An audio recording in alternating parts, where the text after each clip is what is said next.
So the war in Israel and its threat to engulf the entire Middle East region joins a growing list of international crises that the Biden administration has repeatedly proven ill-equipped to manage. It's interesting, former Defense Secretary Robert Gates, who led the military under both Bush and Obama administrations, recently said that the United States now faces the most international crises since the end of World War II. Well, House Speaker Mike Johnson echoed those sentiments speaking to reporters this morning.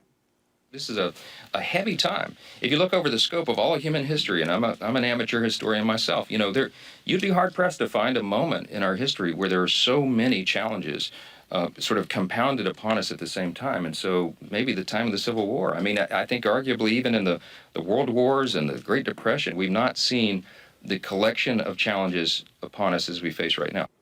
Iran, Russia, China, North Korea all pose threats to the United States' security and international stability. So how did we go from relative global calm to near global crisis and chaos in such short order? Joining me now to discuss this is former Secretary of State Mike Pompeo, who served during the Trump administration. He was previously he served first as the director of the CIA and then as Secretary of State. Prior to that, he was the congressman from the state of Kansas. Secretary Pompeo, welcome back to Washington Watch. Good to see you. Tony, it's great to be with you again. So let's start with Israel. What's your latest assessment on their military progress and now the announcement that the Biden administration wants Israel to push the pause button? Well, it would be a mistake for the Israelis to pause, I think. But in the first instance, it would be a mistake for them to not do what they think is in their best interest, regardless of what the Biden administration or anybody else asked them to do. They need to do the necessary, which is to destroy the barbarians that killed 1,400 of their own. And we should not forget Tony killed 30 Americans as well. I hear him talk about pauses and ceasefires. None of that makes any sense to me if the objective is to take out this terrorist organization, to prevent it from ever inflicting these kind of horrors again. Then this has got to be gone at hard and fast and with all the might that Israel can bring to it, certainly with American support. And then America has to do its part too. We have to continue to remind the world why it is they're engaged in what it is they're doing.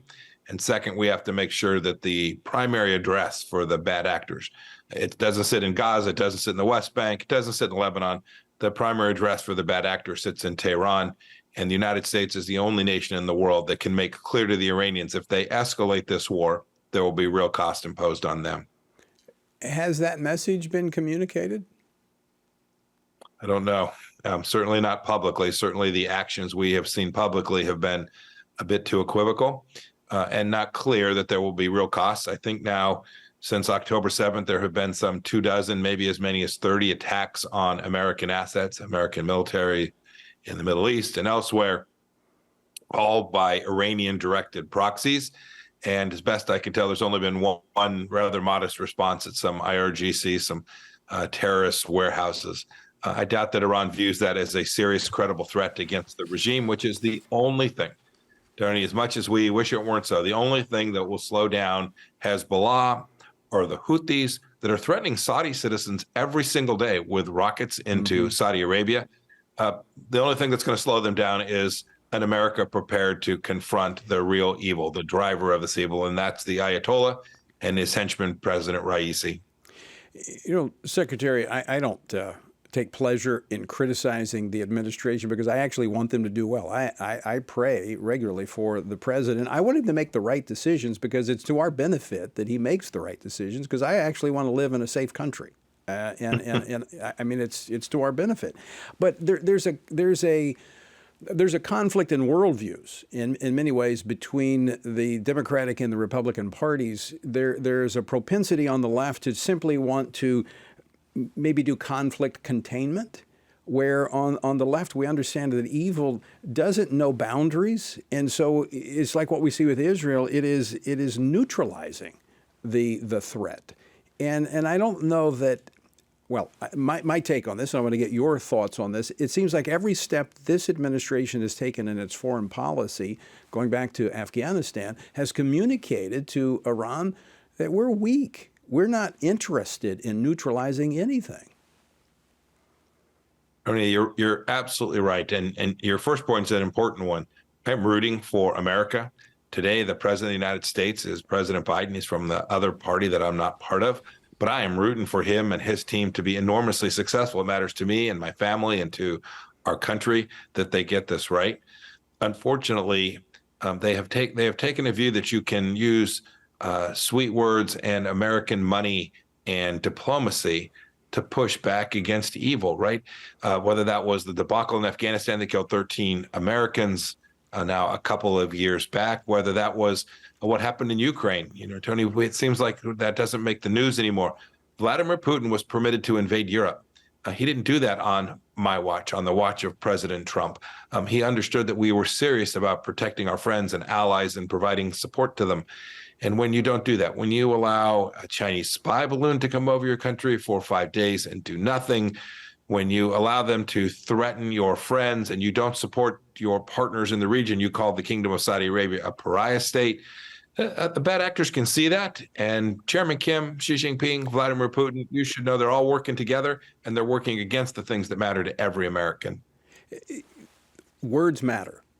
You knew that as Secretary of State. Donald Trump knew that. The President Biden knows that. And they are analyzing every word we speak to determine whether or not we're serious about maintaining America's interest first, or whether or not we subscribe to this idea of a global community. I want to get to, in a moment, kind of the next shoe that could fall. But first, you know a lot about Iran. And today, Iran ascends to the chairmanship of the United Nations Human Rights Council. I mean, this is unbelievable. Well, I should not say that, because the United Nations is useless. They're beyond useless. They are a hindrance and a stumbling block to peace. Tony, I sadly think that has manifested itself in ways in these last couple of years that are make that unequivocally true. They are worse than ineffective. They are dangerous because they provide a facade of peace creation when in fact they are generative for risk. They act in ways that are deeply inconsistent with their very charter, and that's what we were always urging them to do. It's the reason we withdrew from that very council. Is like, you really, with Syria and Iran on the Human Rights Council, you got to be kidding me. So we wanted no part of that, and we didn't give money to the Palestinian UNRWA fund, right, which just funneled the very money that you saw at the tunnels that killed these Israelis.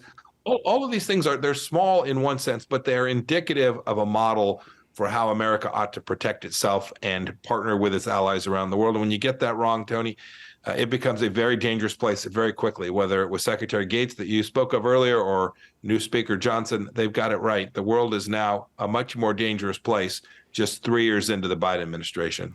So how do we bring back, I mean, look, I know the world has been, will be a dangerous place, you know, from my perspective, and I know we share the same faith, that ultimate peace doesn't come until the Prince of Peace returns. But we need to manage it. We need to try to do everything we can to keep this place in order and peace so people can live securely everywhere, not just here in the United States, but I think we have a responsibility elsewhere. So how do we bring that back? I mean, what's it going to take to bring back an element of stability in the Middle East and elsewhere? I hope that the Biden administration can see that they just grabbed the wrong end of the stick with respect to Iran. Right, sitting around the table with them trying to beg to get back into the nuclear deal generated precisely the context against which Hamas conducted its barbaric actions on October 7th, right? That weakness, that appeasement model is dangerous. And so I hope the Biden administration will go back to a model that looked much more like the one that we had. And it extends to things that cross the boundary between foreign and domestic. Think about our own border. If the whole world sees that we're not prepared to defend our border, that we are going to allow tens of thousands of illegals to enter our country every day, they don't for a moment think we're going to go defend someone else's border and help them do that. You have to get these things right, Tony. It is a fundamental understanding of human nature. When one accepts that evil roams the earth, and while we are here, you're right, as an evangelical Christian, I pray one day that Jesus Christ will return. I know that he will. But until that time, we have to demonstrate the Reagan axiom of we win, they lose, and acknowledging this evil and being prepared to confront it. That doesn't mean taking risks that are silly and ridiculous. It doesn't mean sending the 82nd Airborne everywhere. Goodness knows we didn't do that for our 4 years. But we drew red lines that made sense for our country. And when someone crossed them, we defended them precisely as we promised the world that we would. No apologies needed for being strong and providing security and peace for a large chunk of the world. I mean, that's what America's role has been. And I agree, we don't need to be overly aggressive, but there's a responsibility comes with those who have been given a lot. And this country has been given a lot, and we have a responsibility to use it wisely. I'm concerned. Look, I'm an optimist. Again, I'm rooting that we'll do this right, but I'm very concerned about another country that you and I both know is probably our greatest enemy, and that is China. You tried to keep them, and I think did a pretty good job keeping them in check as Secretary of State. What are they reading into all that is happening right now? And is this a moment where we need to be watching very closely what they do as it pertains to Taiwan? Undoubtedly, Tony. Of all of these threats, the one that truly can change the way our children and grandchildren live is the Chinese Communist Party led by Xi Jinping. There's no doubt about that. A very, very big military, 1.4 billion people, a big economy too. That matters. He's watching how we behave. He's going to see whether we give up in Ukraine or whether we stay at it. He's going to watch, are we doing that while still making sure that we're doing the hard work that needs to be done, power projection in the Pacific, the area in which he will begin to expand his hegemonic empire. And then he's certainly watching, do we let our friends and allies do what they need to do? That is, will we let the Japanese, will we let the South Koreans, will we permit them to do the hard work of preparing to defend their own countries? And will we support Taiwan, giving it the tools and intelligence collection capabilities that it needs in order to defend itself? If he sees us walk away from our friends, if he thinks that we will tire too quickly, Tony, that is a bad sign. It's something that Xi Jinping will see, and he'll begin to extend his influence and power in ways that are even deeper than what he's doing on social media today, where he is shaping the minds of our children.